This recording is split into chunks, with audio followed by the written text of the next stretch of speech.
pasamos a la teoría de la liminalidad. La teoría de la liminalidad, que es uno de los elementos claves de ahí arriba, uno de los elementos claves que es de la teoría de Víctor Turner. Bueno, ustedes tienen allí el trabajo entre lo uno y lo otro, el periodo liminar en los ritos de pasaje. Como les decía, en realidad la teoría de la liminalidad tiene su origen en los ritos de pasaje, en los cuales Van Gennep detecta tres fases. Ritos de pasaje porque dan el paso de un tipo de condición social a otra o de estado social a otra de calidad diferente. Les decía que ahí tienen que ver los ritos de pubertad, el bautismo da el paso del mundo de las tinieblas al mundo de la luz, ¿verdad? La obtención de títulos, el cambio de autoridades políticas y religiosas. La muerte también podría verse como un ritual de paso, da el paso del mundo, ahí al revés, del mundo de la luz, o más bien el paso a otro tipo de vida, en realidad. Da el paso a otro tipo de vida, ¿verdad? Entonces, en todos estos rituales se observan tres fases: la fase de ruptura y separación, en donde los iniciados o los neófitos son separados físicamente de la sociedad dominante, se les incorpora a un tiempo y un espacio especiales. Hay muchas veces simbolismos de inversión inversión de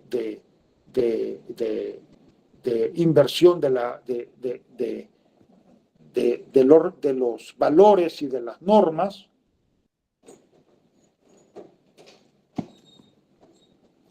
O de inversión, digamos, de la realidad. Luego entran a la fase nuclear o liminar, en donde los sujetos, bueno, prácticamente son adoctrinados, digamos, para la nueva posición que van a ocupar en la sociedad. Y ahí hay, de acuerdo con Turner, una confusión de valores y de normas, y valores y normas que corresponden a la etapa anterior y las que van a corresponder a su nuevo estado social. Y luego, finalmente, la reintegración, ¿verdad? Finalmente, la reintegración. Para el estudio, pues, de los fenómenos de liminaridad sociocultural, me gustaría echar mano de mi artículo Transformación Sociocultural, que ustedes han leído con mucho detenimiento. Perdón, espérenme.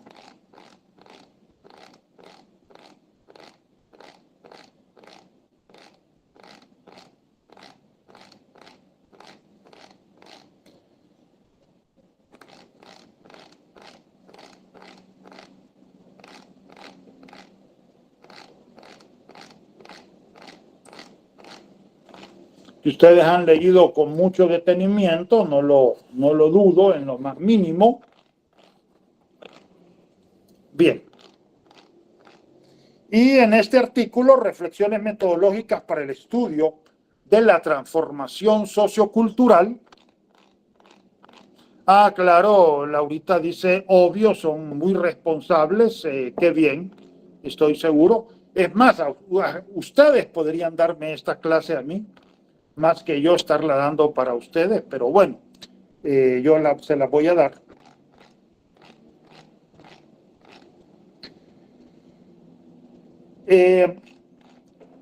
Comienzo partiendo de la definición de cultura y ahí tomo la definición clásica de Taylor, ¿no? Que definió la cultura como la cultura o civilización en sentido etnográfico amplio, es aquel todo complejo que incluye el conocimiento, las creencias, el arte, la moral, el derecho, las costumbres y cualesquiera otros hábitos y capacidades adquiridos por el hombre en cuanto miembro de la sociedad.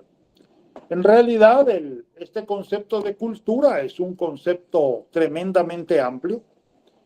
Sin embargo, tiene una cualidad, y es que se refiere básicamente a los procesos del pensamiento humano, ¿verdad? En cierta medida, incluso es menos amplio que el concepto de Malinowski, todo lo que el ser humano produce en sociedad, porque ese concepto incluye también el sistema, la estructura social, ¿verdad?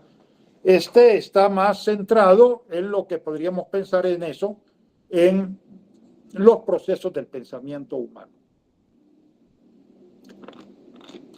Que estos procesos del pensamiento humano se apliquen a actividades económicas o a actividades políticas, eso es poco trascendente. Sea en la economía, sea en la política, siempre estamos hablando de valores culturales, ¿verdad? Si vamos a hablar de la economía, bueno, la economía tiene determinados objetivos, tiene determinados valores que orientan la actividad económica. Algunos tipos de actividad económica se orientan hacia la subsistencia, es decir, hacia la satisfacción de las necesidades del ser humano. Pero hay otros que se orientan más bien hacia la maximización de beneficios, que van más allá de la satisfacción de las necesidades humanas. Entonces, esto por supuesto son valores, o la democracia, el autoritarismo también son valores. En todo caso, siempre se refiere y en todo momento a los procesos que determinan la construcción de los sistemas de valoración y normatividad que condicionan el comportamiento social cotidiano de los individuos. O sea, en definitiva, la cultura la concebimos como la estructura y el sistema de valores y normas sociales que orientan la vida diaria de los individuos y lo orientan en todos los ámbitos. Entonces, este es un concepto amplio, pero muy bien definido. La cultura es la estructura y el sistema que orienta, la estructura y el sistema de valores y normas sociales que orientan la vida cotidiana de los individuos. Es un concepto amplio, pero al mismo tiempo bastante definido. Bien.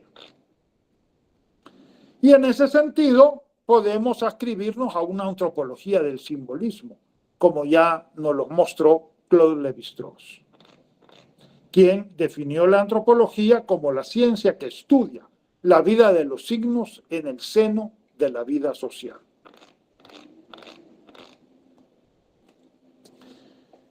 Lévi-Strauss se basa en Peirce, toma la definición de Charles Sanders Peirce, quien define el signo como lo que reemplaza alguna cosa para alguna, ¿verdad? Muchas veces se olvida este para alguno. Se queda uno en lo que reemplaza alguna cosa, pero también, dice Peirce, para alguno, es decir, para algún sujeto social. Y por eso es de que es muy importante tomar en cuenta los sujetos sociales que crean y recrean los símbolos, ¿verdad? Víctor Turner amplía esta definición estableciendo que un símbolo, ya lo hemos visto, es una cosa que por general consenso se piensa que tipifica naturalmente o representa o recuerda algo, ya sea por posesión de cualidades análogas, ya por asociación de hecho o de pensamiento. En ese sentido está hablando, ya lo hemos dicho, de símbolos metafóricos y símbolos metonímicos. Símbolos que se construyen con base en una asociación libre de ideas y símbolos que se construyen con base en relaciones de contigüidad. Desde esta perspectiva, la realidad entera puede ser estudiada a partir de la teoría del simbolismo, lo que no significa que la realidad sea únicamente simbólica.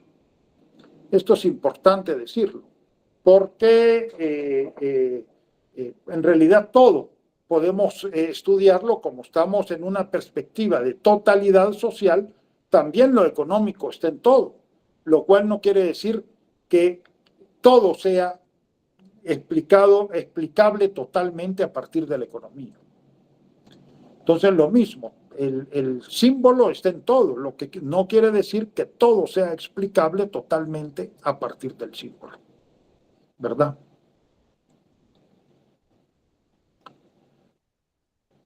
Por otra parte, el símbolo siempre representa algo para alguien, es decir, su significado puede variar en función del grupo social que lo ha adoptado. Y aquí viene un problema de carácter epistemológico que nota Lévi-Strauss. ¿Cómo podemos entonces estar seguros que nuestra interpretación de los símbolos de una ceremonia o de una narración mitológica determinada corresponde a la de los grupos portadores de esas actividades culturales? Bueno, la respuesta de Lévi-Strauss es que al final todos somos seres humanos y en tanto que seres humanos,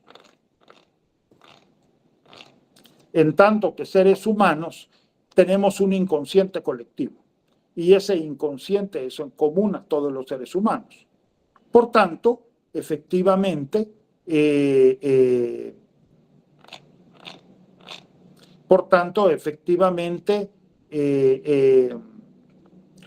podemos pues conocer la manera de pensar, de actuar y de sentir de otro ser humano, ¿verdad? En tanto que seres humanos somos capaces de poder interpretar los significados de otras culturas.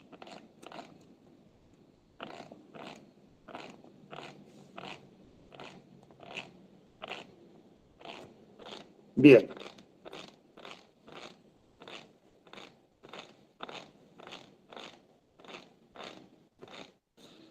El antropólogo francés, me refiero a Lévi-Strauss, señala que en la interpretación de los símbolos, el significado último se encuentra en lo que él denomina la estructura, que se ubica en el nivel del pensamiento inconsciente. Este inconsciente colectivo es común a todos los seres humanos, lo que hace posible la comunicación entre los hombres y abre la posibilidad de desentrañar el significado o los significados profundos de un símbolo para un grupo determinado.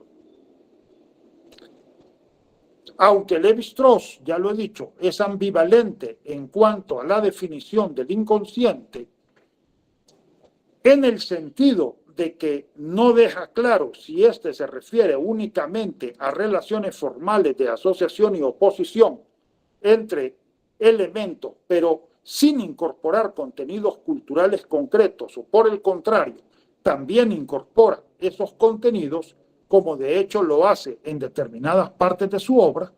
En determinada parte critica a Jung por relacionar los símbolos con determinados contenidos, pero por otra parte él mismo lo relaciona con determinados contenidos. Sí deja claro que para interpretar adecuadamente un sistema simbólico debemos pasar del nivel manifiesto de los símbolos, dominado por las racionalizaciones conscientes, a la estructura profunda, lo cual implica determinar las reglas que regulan la combinación entre los símbolos, que en última instancia constituyen relaciones de asociación y oposición entre ellos. Yo diría que habría que partir de la estructura profunda, es decir, de la esencia, para ir a la apariencia o a la estructura manifiesta. Porque la estructura manifiesta, y esto también Framboise lo hacía ver, es engañosa. es engañosa. Los principios metodológicos proporcionados por el maestro francés, es decir, por Lévi-Strauss, estos principios pueden sintetizarse de la siguiente manera. 1. El aspecto esencial en la interpretación de los símbolos es que el significado de un símbolo deriva no de una relación natural entre el significante, elemento portador de un significado, y el significado, lo que es representado, sino más bien de la interrelación que los símbolos establecen entre sí en la constitución de un conjunto estructurado. 2. Los símbolos culturales constituyen sistemas de tal manera que la transformación de un símbolo provoca una variación no azarosa, predecible en el conjunto. 3. Todo sistema de símbolos supone una relación de variaciones que incorpora a todos los elementos, es decir, la variación de uno implica la variación de los demás en alguna medida. Y 4, la descodificación de un sistema de símbolos implica pasar del estudio del nivel manifiesto consciente al estudio de la estructura profunda que se ubica en los niveles del pensamiento preconsciente e inconsciente. Aunque gran número de antropólogos han criticado este último postulado, es claro que el análisis de los símbolos culturales exige ir más allá de lo que podemos observar, oír o captar por medio de nuestros sentidos. Es decir, necesariamente tenemos que ir más allá de lo que estamos observando o captando a través de los sentidos. Así, la orientación principal en el estudio de la cultura como un sistema de símbolos estriba en que no debemos analizar los símbolos culturales en sí mismos, sino que debemos concentrarnos en las relaciones que los símbolos establecen unos con otros, constituyendo totalidades estructuradas. El principal aporte desde este sentido de la antropología social británica es haber hecho ver de que los símbolos no se construyen en el aire, sino que se construyen en sociedades concretas. Y esto exige estudiar esas sociedades concretas en donde están siendo creados y recreados esos símbolos. Por ello, cualquier actividad simbólica que queramos comprender, debemos estudiarla a partir de una perspectiva holística, es decir, debemos analizarla tomando en cuenta las relaciones sociales, económicas y de poder que la sustentan. Pues, en última instancia, los símbolos son creados a través de la interacción social y solo por medio de la interacción que establecen los seres humanos que adquieren su verdadera significación. Es decir, la significación se adquiere por la interacción que establecen los seres humanos. En cuanto al fundamento social de la actividad simbólica, es importante distinguir 3 niveles de análisis. 1, el estudio de la sociedad en la que se desarrolla la actividad simbólica. Aquí podemos distinguir diferentes niveles de articulación. No sé, si trabaja en un cantón, por ejemplo, el cantón, el municipio, la microrregión, la nación, la sociedad global. Entonces aquí, la comunidad rural o centro urbano en el que se lleva a cabo la actividad simbólica, la microrregión sociocultural a la que pertenece, la región, la sociedad nacional y la sociedad global. El examen de los grupos sociales o el grupo social que participan en la actividad simbólica.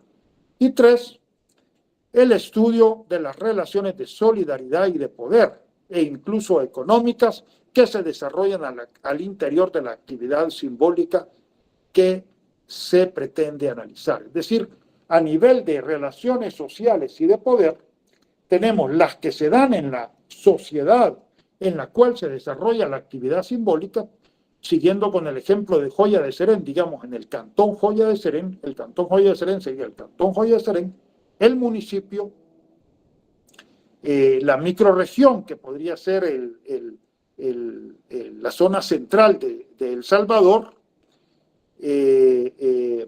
o la región, la zona central de El Salvador, la nación y la sociedad global, ¿verdad?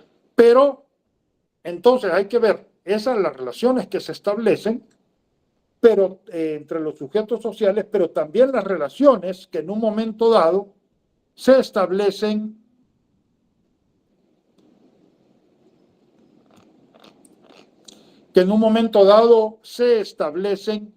al interior de la actividad simbólica, digamos de un ritual o de la transmisión de un mito, ¿verdad? Estos tres niveles de análisis nos dan la base, tanto externa como interna, de la actividad simbólica, sin la cual la interpretación de los símbolos sería imposible. Pues, como lo ha señalado Abner Cohen en su libro Two Dimensional Man, an Essay on the Anthropological of Power and Symbolism in Complex Society, los significados de los símbolos culturales siempre se establecen en relación a algo externo, a algo que está más allá de los propios símbolos y de los sistemas que constituyen. Estos elementos externos que están en la base de los significados de los símbolos culturales es la dinámica de la sociedad y en la que se encuentran y su relación con el medio ambiente físico. Es decir, lo que establece Abner Cohen es que los símbolos siempre hacen referencia a algo que está más allá del propio símbolo. Bien, con base en esta reflexión, entonces podemos ya hablar del tema de la liminaridad, ¿verdad? La liminaridad, como les decía, pues tiene su origen en los rituales de pasaje, ¿verdad? Y yo pensé hace un rato que estaba proyectando y resulta que no estaba proyectando.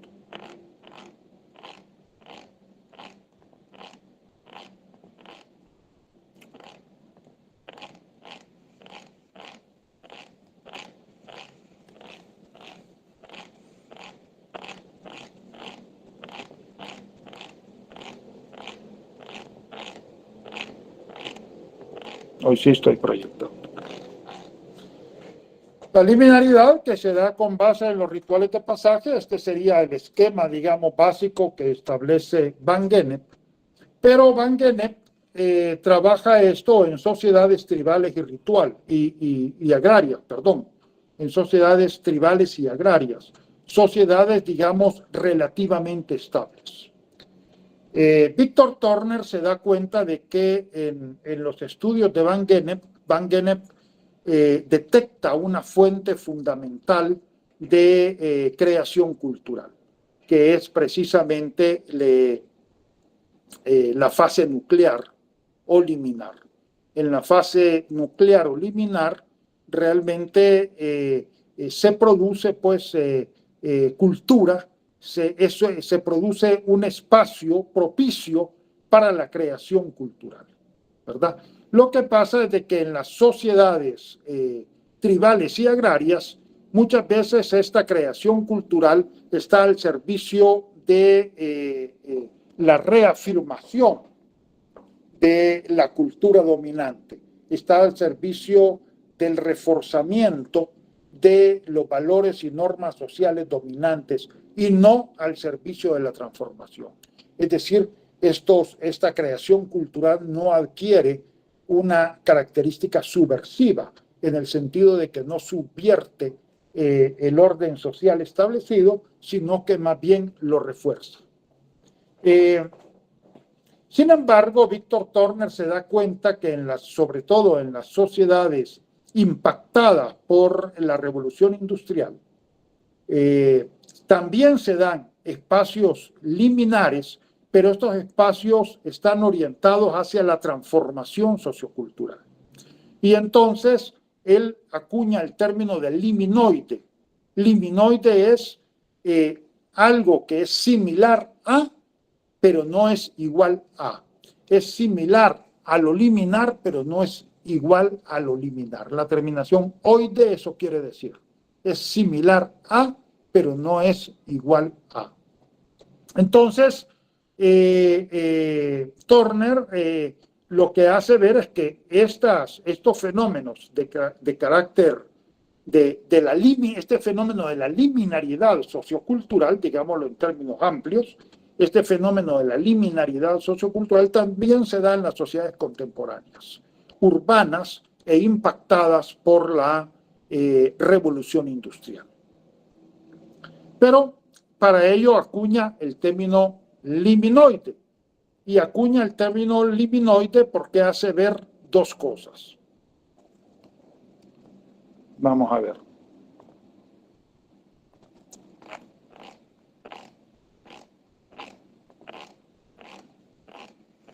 Bien. Hace ver dos cosas. En primer lugar, los fenómenos liminares son fenómenos cíclicos, es decir, fenómenos que se dan año con año en una fecha más o menos establecida. Por ejemplo, las fiestas patronales o la Semana Santa de la cual hemos estado hablando. Más o menos caen la fiesta patronal cae en la misma fecha todos los años. La Semana Santa también tiene una pequeña variación porque es calendario lunar, pero más o menos caen en la misma fecha. En ese sentido, son fenómenos cíclicos que se repiten año con año. Y los fenómenos cíclicos, que son los que predominan en las sociedades tribales y agrarias, son conservadores. Tienden a conservar los valores y normas sociales dominantes, a reafirmarlos más que a transformarlos. Los fenómenos liminoides, nos dice Víctor Turner, son lineales, es decir, son fenómenos que no se dan en la misma fecha, año con año, en un lapso establecido, y es más, no podemos predecirlos. Ustedes, por ejemplo, las revoluciones sociales se han trabajado en ese sentido. Ustedes me pueden decir, bueno, pero en El Salvador se va a dar otra revolución. Sí, seguramente, pero no sabemos cuándo, ni en qué condiciones, ¿verdad? Entonces son fenómenos lineales que no se repiten en una fecha establecida, en un lapso predeterminado. Pero por otra parte también podemos observar que hay fenómenos liminares y liminoides que son sincrónicos, es decir, que se sale de una, volvamos aquí a esta,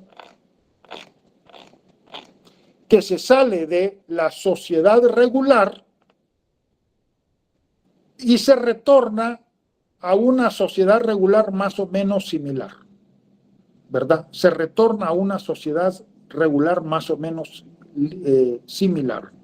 Por ejemplo, ustedes entran al ritual de Semana Santa, salen del ritual de Semana Santa, pasó el domingo de resurrección, el lunes, si son empleados públicos le dieron vacación el lunes, regresan el martes y regresan más o menos a la misma sociedad, ¿verdad? O a una fiesta patronal. O también los bares se han estudiado en ese sentido, usted sale y retorna más o menos a la misma sociedad. Entonces allí lo que hay es un fenómeno de carácter sincrónico, es decir, no entra a una sociedad de calidad diferente, ¿verdad? En ese sentido, esto se simboliza diciendo que A pasa a A', es decir, no hay cambio, no hay mayor cambio. Sin embargo, hay otros fenómenos que son diacrónicos, y aquí incluso pondríamos ¿cómo es que se llama? Los rituales de pasaje, en donde el sujeto entra al ritual de pasaje, sale, pero sale en una condición o en un estado sociocultural diferente.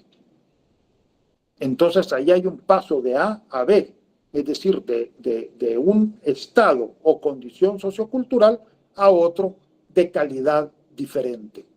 O, por ejemplo, en una revolución social, se pasó de un tipo de sociedad a otra de calidad diferente, ¿verdad? Entonces, en ese sentido, más bien se representa como A va hacia B. O, por ejemplo, también la migración transnacional. También se ha estudiado mi propio trabajo sobre los salvadoreños en Calgary y hay otros trabajos sobre migración transnacional en donde los sujetos salen de un tipo de sociedad y llegan a otro tipo de sociedad. Hay una transformación en ese sentido, ¿verdad? Bien, entonces, este esquema más o menos simboliza el caso de las sociedades contemporáneas porque el mismo Víctor Turner reconoce que no todos los fenómenos de liminalidad sociocultural en la sociedad contemporánea son liminoides. En la sociedad contemporánea hay fenómenos que son liminares y otros que son liminoides, ¿verdad?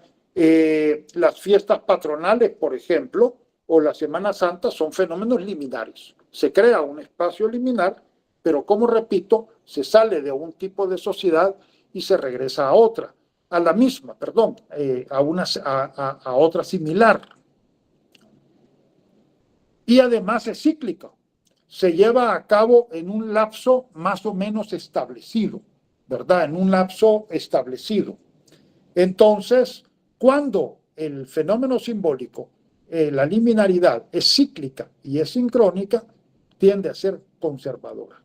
Más bien tiende a conservar y a reafirmar los valores y normas sociales. Sin embargo, hay fenómenos liminares, en el otro extremo, digamos, liminoides más bien, que son diacrónicos y lineales.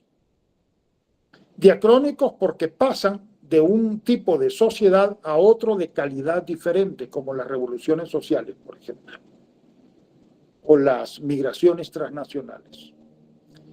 Y lineales porque se dan en un tiempo que no está establecido, que no se puede predecir. En ese caso estamos hablando de procesos transformadores. Pero también tenemos fenómenos liminares que son cíclicos y que son diacrónicos, como el caso de los rituales de pasaje, ¿verdad? Que son cíclicos y son diacrónicos. En este caso son menos conservadores. Y también tenemos fenómenos que son sincrónicos y lineales. En ese sentido se han trabajado, por ejemplo, los bares. Acuérdense que hay muchas, por ejemplo, toda la música de Agustín Lara, a mi forma de ver, el más grande de los músicos en América Latina, ¿verdad? O uno de los más grandes, por lo menos. Casi toda su música la hizo en bares y burdeles, ¿verdad? Entonces, ahí estamos hablando de un fenómeno sincrónico, porque también crea un espacio liminar, es decir, un espacio que está fuera de la normatividad social dominante, ¿verdad? Un espacio que está fuera de la normatividad social dominante, es un espacio liminoide, perdón, sincrónico y lineal, ¿verdad? Y en ese sentido es menos transformador. Este esquema, pues, se puede dar el sentido de liminaridad. Acuérdense, la liminaridad es lo que está entre lo uno y lo otro. ¿Qué quiere decir esto? Es un fenómeno interestructural, ¿verdad? Un fenómeno interestructural que está entre un espacio y un tiempo y otro espacio y un tiempo bien definidos, ¿verdad? Un espacio y tiempo bien definido y otro espacio y tiempo bien definidos. Y lo que está en medio es precisamente el fenómeno liminar o liminoide, ¿verdad? Es un fenómeno que está fuera de la normatividad social dominante. Es un fenómeno que está fuera de la normatividad social dominante. Y por eso su capacidad de crear cultura. De ahí su capacidad para crear cultura. Bien. Como les decía, los fenómenos, la migración transnacional se ha trabajado en ese sentido. Yo trabajé la migración de los salvadoreños a Calgary en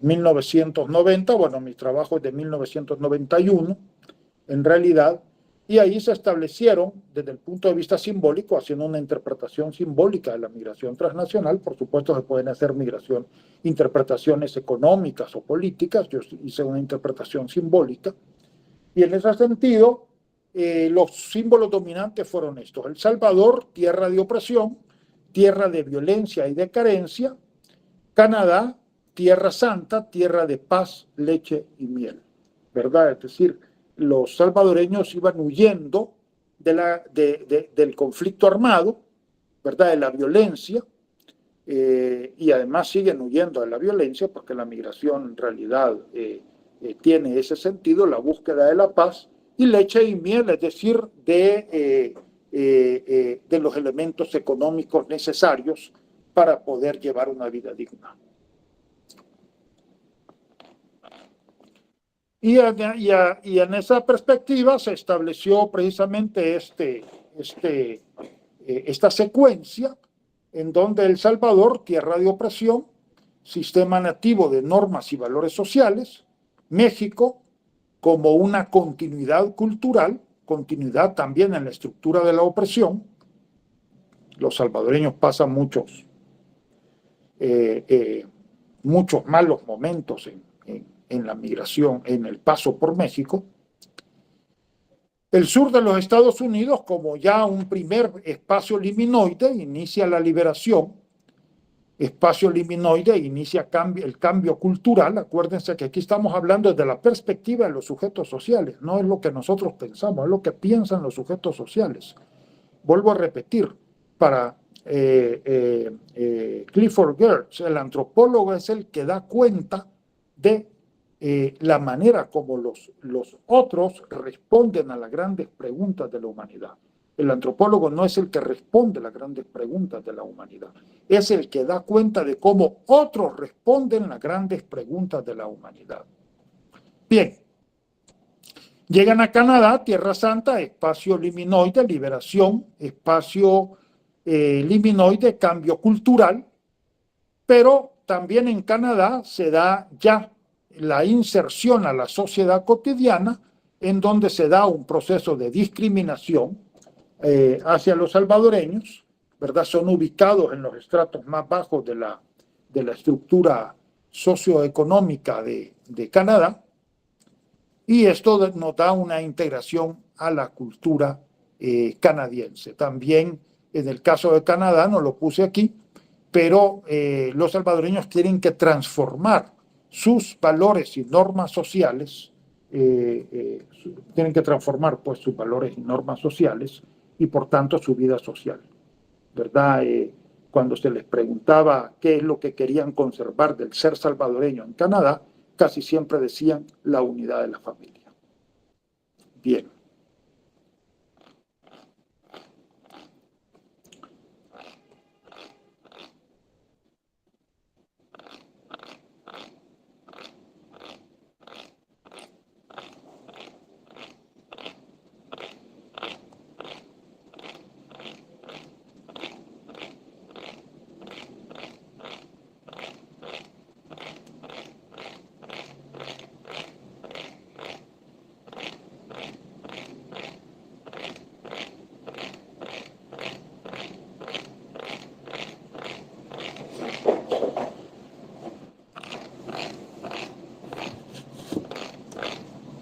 Pero el concepto de liminariedad también puede ser muy útil. Perdón, voy a echar mano de otro esquema.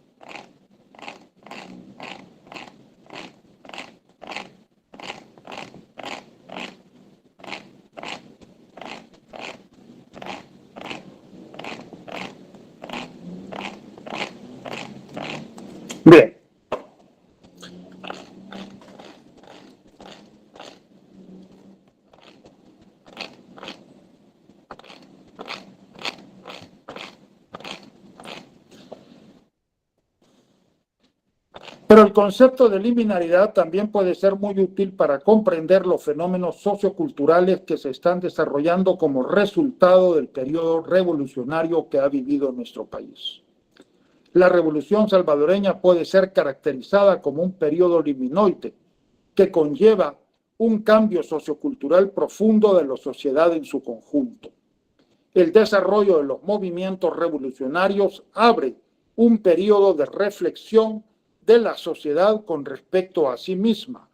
Constituye un periodo de crítica social e innovación cultural, que es el aspecto más importante de la liminalidad, que incorpora cambios socioculturales de gran trascendencia.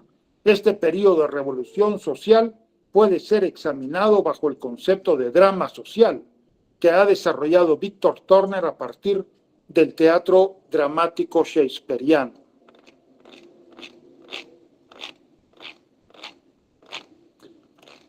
Bien, aquí el esquema, básicamente la idea es que se parte del concepto de ritual de pasaje, ¿verdad? El ritual de pasaje tiene las tres fases: separación, limen o margen y reintegración. Esto se da en el marco de un drama social que yo caracterizo como conflicto político-militar, porque me parece más apropiado que el concepto de guerra. Y a partir de ahí se dan las diversas fases: una fase preparatoria, fase de ruptura, fase de confrontación, fase liminoide y fase de reintegración.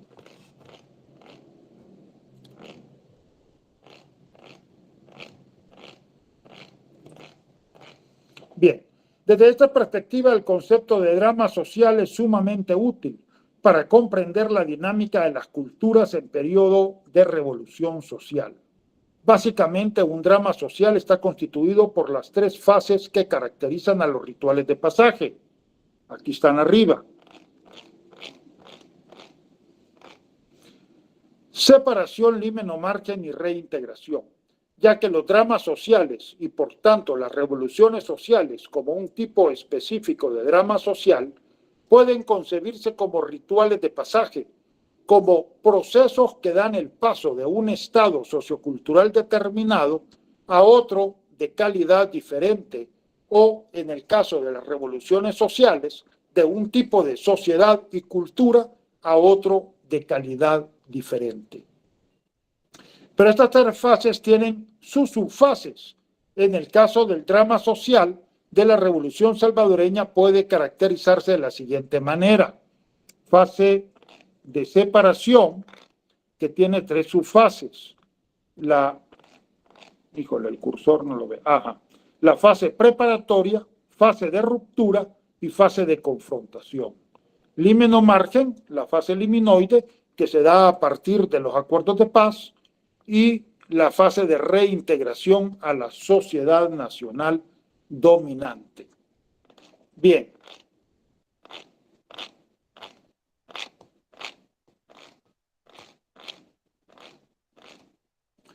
La primera subfase de la fase de separación está constituida por un periodo de preparación en el cual se crean las condiciones para el desarrollo del drama.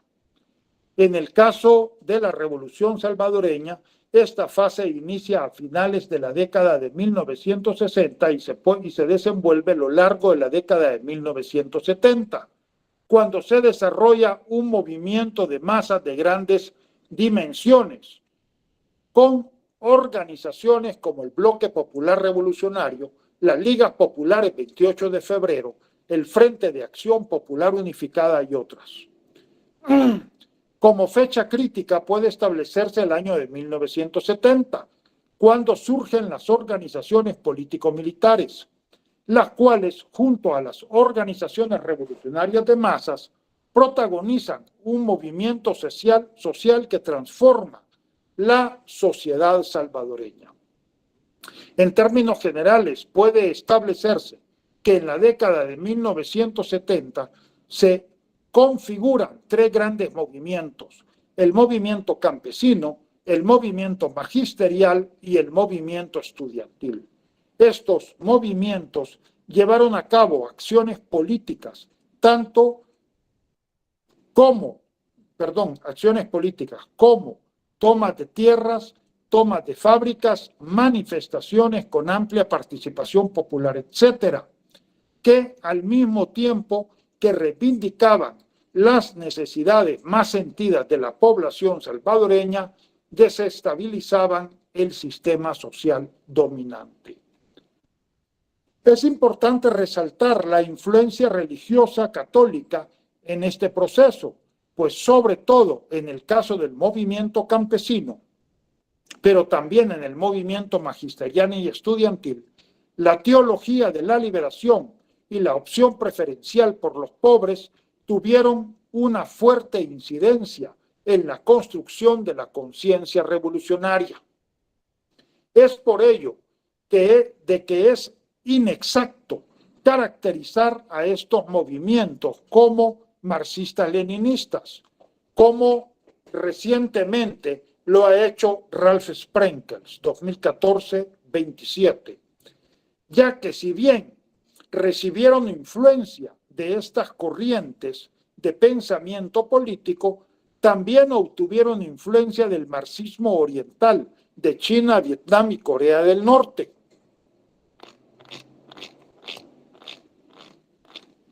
Me pierdo con esta cosa.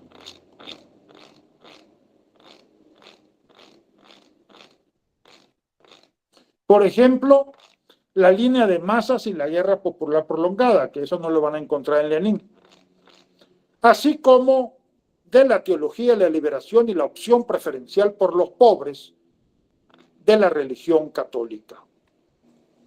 Como una segunda subfase, vamos acá,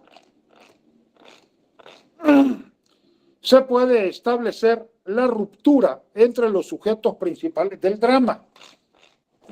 En el caso del conflicto político-militar de El Salvador, la manifestación de por las principales calles de San Salvador de parte de las organizaciones revolucionarias en 1980 constituye el gran ritual político que marcó desde una perspectiva simbólica el inicio del conflicto armado entre las fuerzas de izquierda y los sectores interesados en defender el sistema dominante de ese entonces. Esta definición de las fuerzas contendientes profundizó la crisis sociopolítica que ya se venía gestando en el país, pero que ahora tomaba dimensiones que involucraba a toda la población nacional.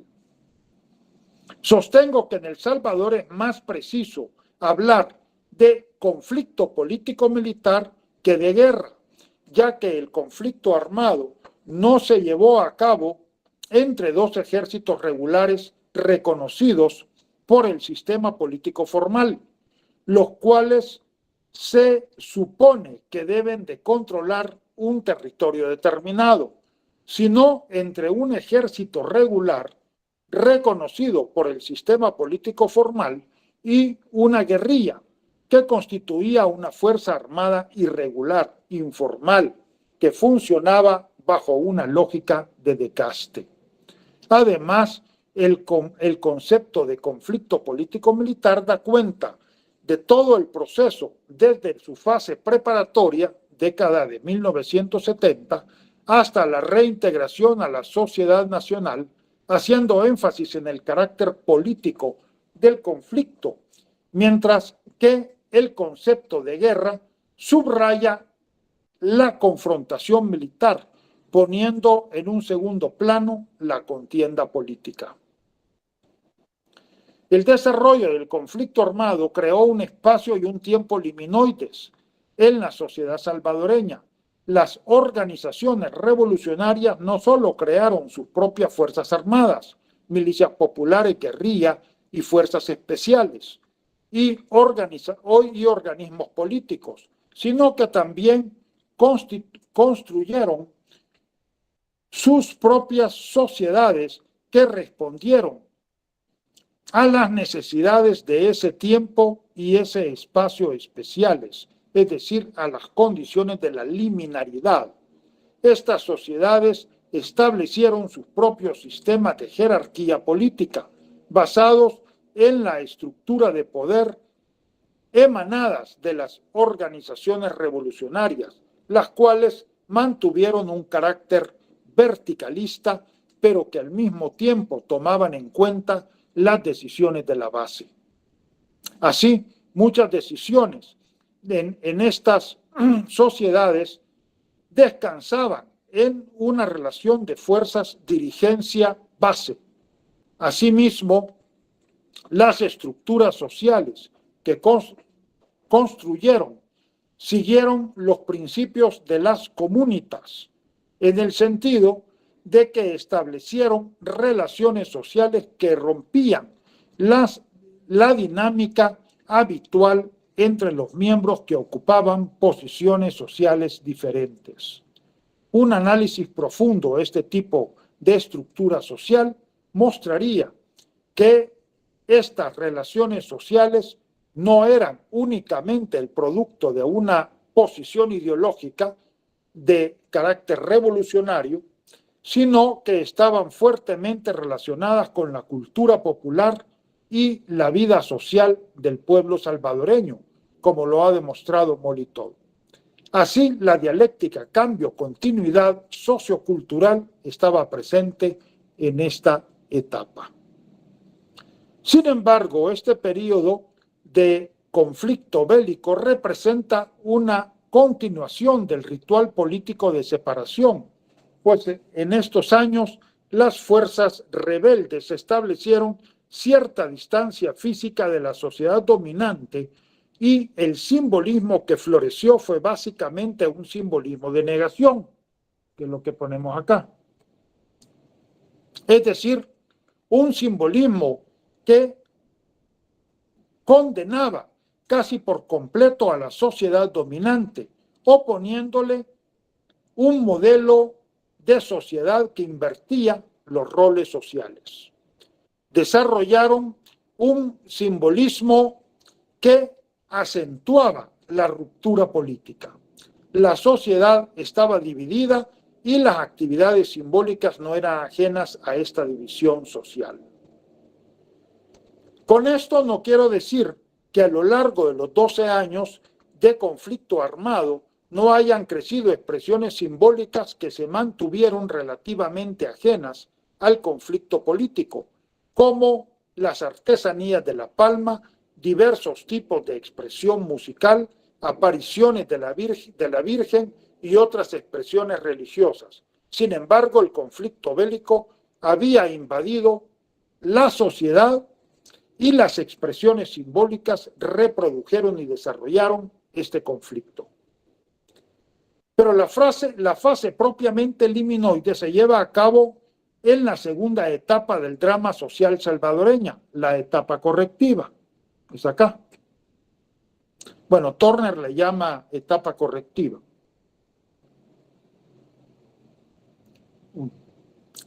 Esta etapa se caracteriza por la búsqueda de soluciones a la crisis social del país y la aplicación de correctivos a los principales responsables de la crisis política. El papel de las comisiones ad hoc y de la verdad han sido claves en este sentido. Se trata de la formación de una sociedad de derecho que garantice el respeto a los derechos humanos. La búsqueda de soluciones estructurales, por otra parte, constituye un proceso sumamente complejo que involucra a todos los sectores del país y que tiene que ver con la definición de la nueva sociedad salvadoreña. Los 20 años de gobierno de Arena, la principal fuerza de derecha del país, y los 2 gobiernos del FMLN han marcado esta nueva etapa, durante la cual, si bien ha seguido predominando la sociedad capitalista, sin embargo se han introducido cambios importantes como la consolidación del sistema de democracia representativa y la inversión en lo social, salud, educación y cultura. Esta fase está ligada a la condición de transformación que caracteriza a la cultura en épocas de revolución social. Se refiere no solo al interés de solucionar la problemática socioeconómica que aqueja al país, sino también a la definición de la nueva identidad sociocultural salvadoreña: modernidad, tradicionalismo, innovación, tradición, campesino, sociedad urbana, colectivismo, individualismo, indigenismo, sociedad mestiza, materialismo, no materialismo, son algunas oposiciones que podrían estudiarse para comprender la redefinición de los símbolos culturales en la nueva sociedad salvadoreña. El análisis estructural de las expresiones simbólicas siempre llega al examen de las oposiciones binarias, pues aunque se hayan elaborado múltiples críticas en contra del binarismo, en el estudio de los símbolos culturales, hasta por el momento no conocemos un método más efectivo que este. En realidad, el interés de este artículo es hacer ver que las oposiciones binarias no están compuestas únicamente por dos términos, como normalmente se piensa, sino que en ellas intervienen un tercer término, el elemento liminar, intermedio, interestructural, el que está entre lo uno y lo otro, sin el cual no podría entenderse el proceso de creación cultural. Muchas veces tendemos, incluso hasta en la actualidad, a reducir los fenómenos a una oposición binaria y eliminar el elemento intermedio. Ya he oído por ahí que dicen o hay historia o hay memoria. No, están los elementos intermedios. La memoria histórica es un elemento intermedio. Es importante señalar que las innovaciones culturales no se refieren únicamente a la creación de nuevos símbolos, sino también y ante todo a la construcción de nuevas combinatorias. Los significados pueden ser los mismos por la forma como se combina, los significados pueden ser los mismos, pero la forma como se combinan pueden determinar nuevos contenidos. El desarrollo de la Iglesia de los Pobres es un ejemplo claro, pues si bien algunos de los símbolos que utilizan son nuevos, como el caso del martirio de Monseñor Romero, el simbolismo de base de esta corriente del catolicismo salvadoreño es fundamentalmente el mismo que el del llamado catolicismo tradicional. De la misma manera, el simbolismo de lo tradicional siempre ha estado presente en la cultura salvadoreña.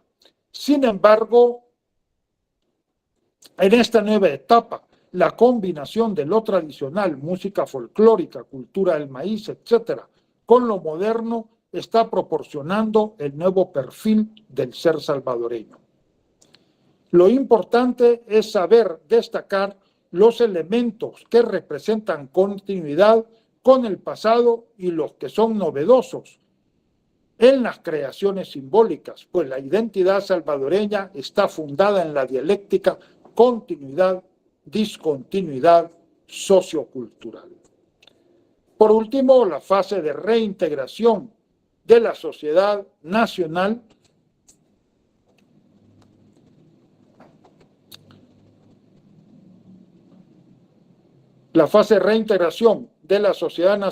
constituye la culminación del drama social.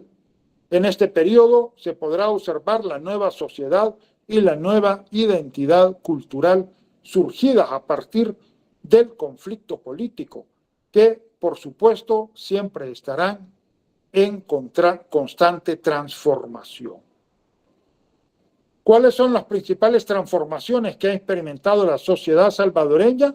Bueno, en primer lugar, el proceso de urbanización, ¿verdad? Que el hecho de pasar de una sociedad predominantemente rural a una sociedad predominantemente urbana me parece que es un cambio fundamental. Luego las reformas sociales, la reforma agraria, que no ha sido una tibia reforma agraria, ha sido una reforma agraria en forma, ¿verdad? Y la reforma de salud, la educación también ha crecido considerablemente, la democracia representativa, que aunque ahora haya un claro retroceso, sin embargo, se instauró la democracia, también se instauró el Estado de Derecho, se dio un fuerte proceso de privatización, la globalización y la transnacionalización de la cultura. Bien, ahí me quedo y no sé si hay preguntas, comentarios, observaciones, etcétera, etcétera, etcétera. Por mi parte, creo que hasta el momento ha quedado todo claro y creo que con los ejemplos que nos ha dado, pues da mucho que pensar en cuanto a todos los rituales que se llegan a presentar en la sociedad o que se han presentado alrededor de la historia. Y quizás con esta clase, volviendo a repasarla luego, podamos nosotros analizar bien y ubicar qué tipo de ritual estamos haciendo y qué fases se presentan en él. Correcto. Muy bien. Entonces, no sé si hay alguien más. Déjenme conectar la computadora que se le está yendo la batería. Ay, perdón. Se le está yendo la batería. En cualquier momento se apaga.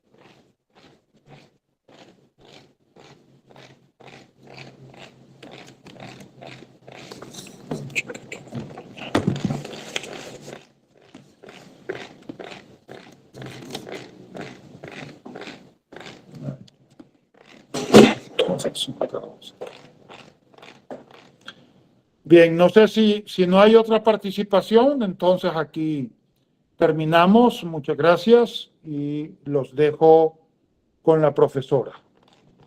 Doctor, comentarle que la licenciada Laura tuvo una dificultad porque se le acabó la batería del celular y no tenía luz en la casa, entonces tuvo que desconectar.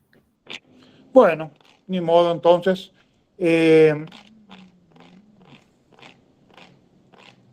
Pregunto, ¿ya no habría otra participación?